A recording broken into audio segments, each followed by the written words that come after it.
ating video hapon na. Meron tayong puntahan dito mga ka-TH. Diyan na banda yung portion.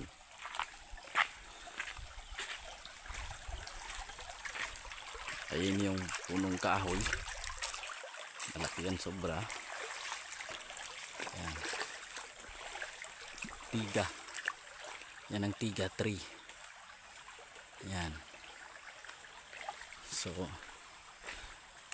dito tayo. Meron tayo makikita dito. Circle na butas. Ayan. Ayan. Merong butas dito. Circle talaga yan. At sa tingin ko ay treasure recovery pa rin kasi malalim ito. Ayan. May mga bato na sa ilalim. Malalim siya. Tapos makinis. Ayan. So posibleng yung takip niyan dati ay kinuha na. At yung counter sign naman niya ay nandito. Ayan. Yun yung counter sign niya. Galing dyan papunta dito. Gamit tayo ng compass. Harap natin sa north. Saan yung north? Ito. Yan ito yung norte. So itapat natin dyan. North-south alignment papunta doon. Ayan yung butas. Ito south. At dyan naman papunta doon sa kahoy na yan. Yung tiga. Ay meron siyang bearing alignment na southeast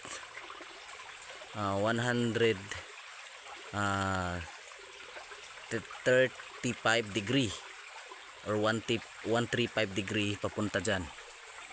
So bakasimot ay 315. Ayan. Tignan natin.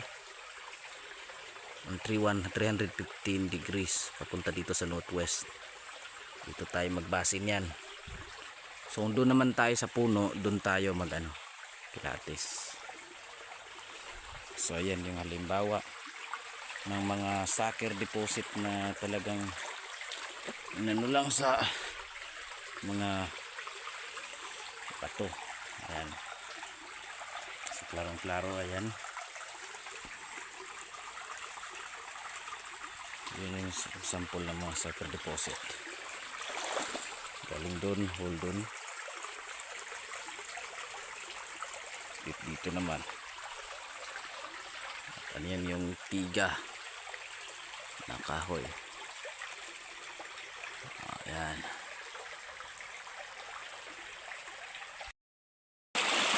Ayan.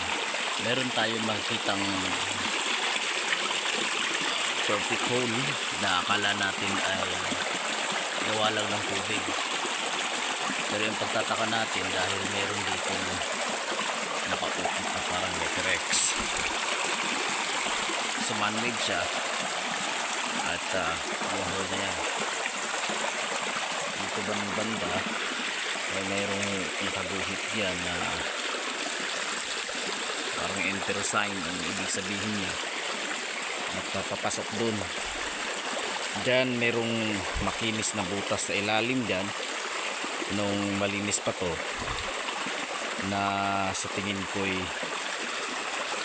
recovered na ang treasure dyan. Meron pa ngang ginawang daanan ng tubig dyan at letter X at hole. So ibig sabihin yan dito yan kasi ayan nakaturo naman yan dito. So kung hindi man siya letter X, etong sundan natin papunta doon. At yan yung hole mismo. Yan. Ayan. Yan. Yan mismo. Meron enter sign yan. Ayan. So kung linisan pa natin yan, bilisan pa natin. Mayroon siya, oh. Ayan, oh. Tatagos talaga siya. Ayan. Man-made talaga siya. At dito pa. Ayan. So, dito na kapag ganito, laging tandaan, mayroon talaga niya. Hello sa inyong lahat mga kaibigan. Sa video na ito ay gusto ko lang linawin at sabihin kung bakit ako ay nagka-interes sa pagte-treasure hunting. At kinalaunan ay naisipan kong mag-vlog. At sa pamamagitan ng murahin lang na smartphone. At eto na nga.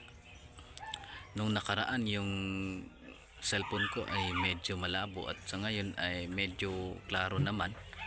Pero ganun pa rin, hindi tulad sa mga cellphone ninyo o sa cellphone ng iba. Yung mga camera nila ay masyadong malinaw tulad na lang ng iPhone. Pero balik tayo sa topic kung bakit nagka-interest nga ako. Yung totoo, sinabi ko na sa inyo nung mga nakaraang video ko na meron talaga akong naging kaibigang isang matandang Hapon. At bagay na kanyang sinishare sa akin ay yung mga tungkol dyan sa mga nakatagong kayamanan na nilibing ng mga sundalong Hapon na kanyang mga ka-bloodline. So dahil sa hilig din siya sa ganung pagte-treasure hunting, actually marami nga sila pero siya lang naman ang natira at yung ibang kasamahan niya ay umuwi na. Siya lang yung nagtagal dito sa Mindanao. Hindi ko na lang sabihin ang eksaktong lugar pero talagang siya na lang ang naiwan. At ang ginagawa niya at ang pinag-aabalahan niya ngayon ay yung mga simpleng pagnenegosyo lang. Kung maitatanong niyo kung ang taong ito ay meron na bang nakuhang mga looted treasure, ay oo, nasasabi kong talagang nakakuha na siya. Pero siya ay sumalungat sapagkat alam naman natin pagkat mga Hapon ay sa kanilang country ay talagang tapat sila. Yung mga deposit na nakuha nila dito sa Mindanao, sa Luzon, Visayas, sa kahit saan mang sulok ng Pilipinas, ay ibabalik nila yan. Ganun sila ka-loyal. At kung sino mang magtangkang itakas yan at kung sila ay mapapatunayan na hindi ibinalik, ay talagang sila ay ipapatay. Yun ang sabi niya. Marami pa kaming pinag-usapan tungkol dito na hindi basta-basta ang pagiging isa sa mga retrieval teams noon. Isa siya sa mga retrieval teams noon nung mga 1970 to 1990 hanggang sa 2000. At madalas ay kasama siya sa mga nagre-remarking sa mga niyog na kung saan ay nilalagyan nila ng mga pako ang mga fruit bearing trees na mga niyog. At inaalay nila, kinukunan nila ng mga degrees sapagkat alam kasi nila kung saan nakalibing. Dahil yung kung hindi naman bato ang palatandaan ay yung terrain ng bundok at yung nasa mapa talaga mismo. At nagkataon na mayroong mga niyog na nakatanim at yun ang nilalagyan na lang nila ng panibagong remarkings ang tawag nun. So sa ulitin ko, kaya ako nagka-interest na mag-vlog ng ganito. Napili kong topic or niche ay dahil sa meron akong naging mentor. At dahil sa kanya, ako ay nakabuo ng pasya na subukan at balikan yung mga sinasabi niyang mga may mga treasure, sapagkat nung nag-survey kami ay meron talagang mga markers na makikita at talagang nasa treasure code. Yung sinasabi ng iba na hindi daw totoo yung mga treasure code, yung mga nakasulat sa dream book or Yamashita dream book, hindi daw totoo yun. Pero bakit may ganun na nakaukit sa mga bato at talagang naandun naman sa treasure code? So it means ay totoo. So ibig sabihin, meron talagang mga nakabaon. Pero sabi ng mentor ko, pagkat mga bunker na, lagi ko daw tandaan na yun ay pinakamalaking trabaho at hindi pwedeng galawin basta-basta. At malayo siya sa distansya mula sa mga sucker deposit at sa mga shallow deposit, medium deposit. At yung mga bunker na ay sobrang layo at dumidistansya ng 100 meters to 150 meters away.